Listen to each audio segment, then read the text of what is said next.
రామే రమే అంటే రాముడు యందు రమిస్తున్నాను అని కదా దాని అర్థం. ఏమని రమిస్తున్నాం? శ్రీరామ రామ రామ అంటూ అని వరాలనే మనోరమ సంబోధించట.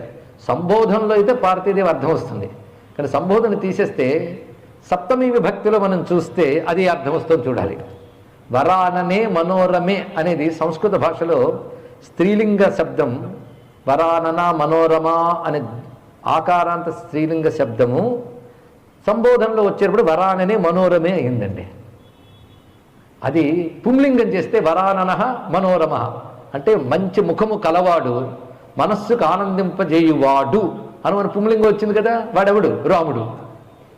దాన్ని సప్తమి విభక్తి చేస్తే వరాననే మనోరమే అయింది. అంటే మంచి ముఖము కలిగిన రాముని యందు, మనస్సును ఆనందింపజేసే రాముని యందు శ్రీరామ రామ రామ అంటూ నేను ఆనందిస్తున్నాను అర్థం. ఇప్పుడు శ్లోకం అంతా రామార్థమే.